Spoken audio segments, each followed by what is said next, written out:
3670. This is Rabbi Yehuda Levin. This is a very special edition of the Fear Kashis, heard each and every Wednesday evening at this time, 7:45 for just 13 scant minutes. We have a lot to cover, and if you want to join this Torah revolution, please let people know they could listen to this broadcast each and every Wednesday evening at 7:45 for 13 minutes. If you have a heter for the internet, you could also see this and many archive programs. You could hear it. You could download it by going to the Fear, F-E-A-R, Kashis, Kashes.com.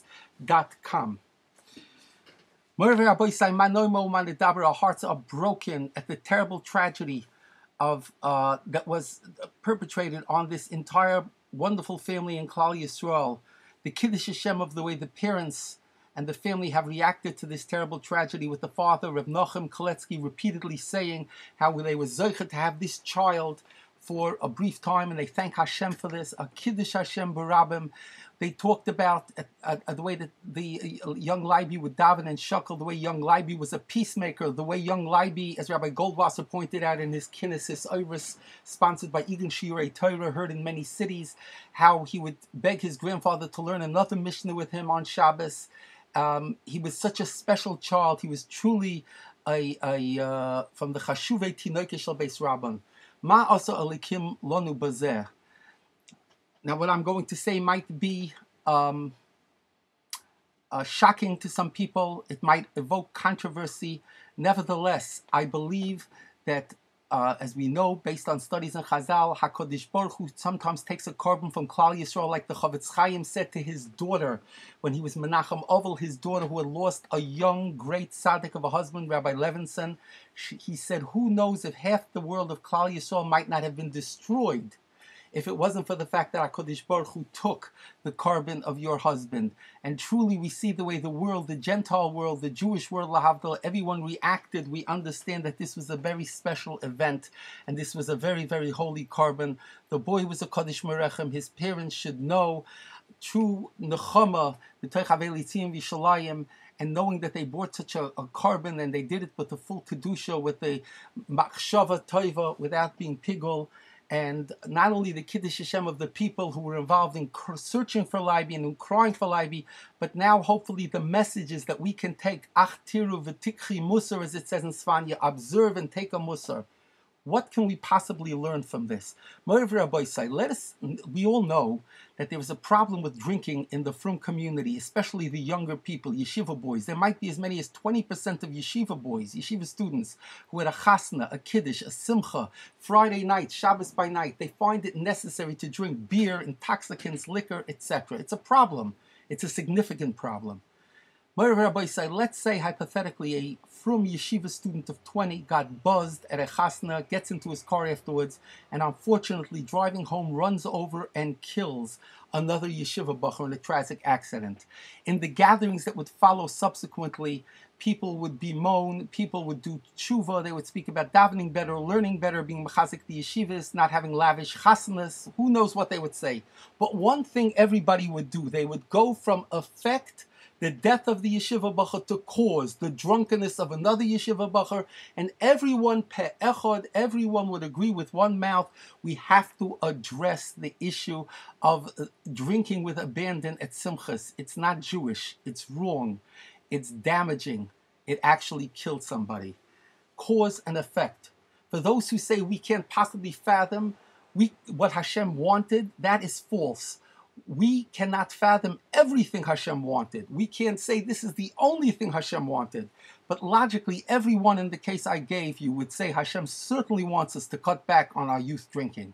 Let's apply that same methodology to what just happened with Leiby Keletsky. But first, let us begin with the first Rashi in Bereshis, where Rashi compares Yisrael shenikra Rashis to Amalek, Rashis Goyim Amalek, the enemy of God, the all-time enemy, Midar Dar Amalek.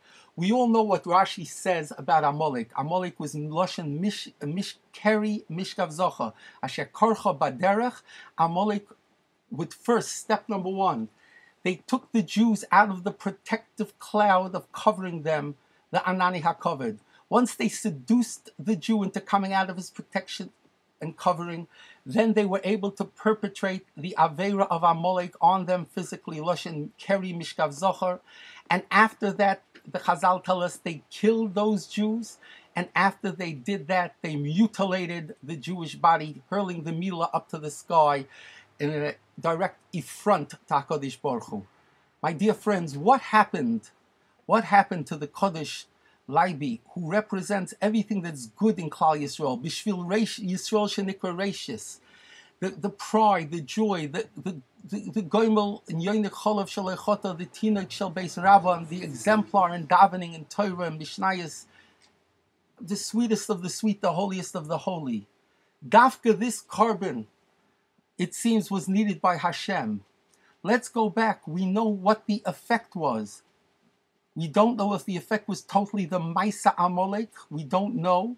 But it's a fair guess, even at this point, that the template of what this perpetrator was, he wasn't taking Leiby to play Chinese checkers with him. He obviously had evil designs, and in time, something will come out. But many have been speaking about this already. He took him for the same purpose that Amalek was perpetrating on the Jews. And he then killed him, and he did something similar to what Amalek did to the Jew after killing him.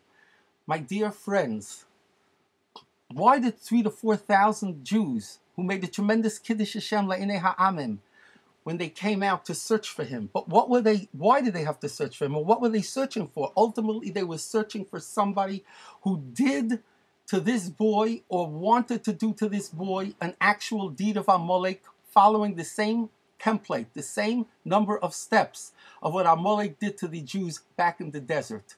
Why? Why was this allowed to happen? Why did the Anani HaKavod that protects our community, all the Torah, the fact that it was in Borough Park, a Koche Kochim, so to speak, why was this allowed to happen? Let's think about it. If we go back to the cause, the effect was he was the victim, but the cause was a Jew, that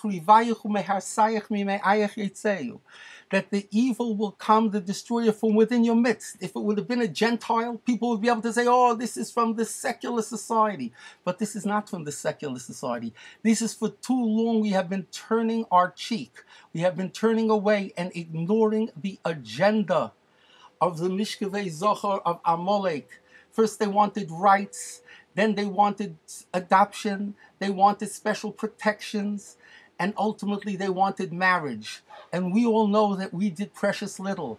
If those 3,000 or 4,000 people, at the direction of their Gedolei Yisrael and their leaders and their common sense, would have come out, maybe against the marriage, against this final nail in the coffin of morality that the Chazal say caused the Mabul, it was the last step before the Mabul, maybe we wouldn't have had to have this episode of Amalek replay itself.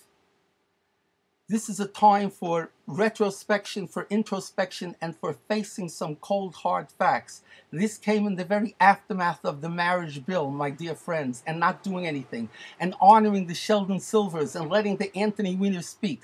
Rabbi Shmuel Bloom got it wrong. The problem with Anthony Weiner wasn't that he intermarried in the last few years. Far worse than his intermarrying is the fact that he was pushing same-gender marriage and all the schmutz, and abortion on demand. And by the way, when a body is torn to pieces, it reminds you of something. Another issue. A few months ago, the Archbishop Dolan was in a picture with Rabbi Zoe Bell of Agudas Yisrael, and they were talking about the terrible amount of abortions in the Ir V'Ein Yisrael, of tens of thousands of yearly abortions in New York City, the greatest gathering of Orthodox Jews outside of Eretz Yisrael in one place.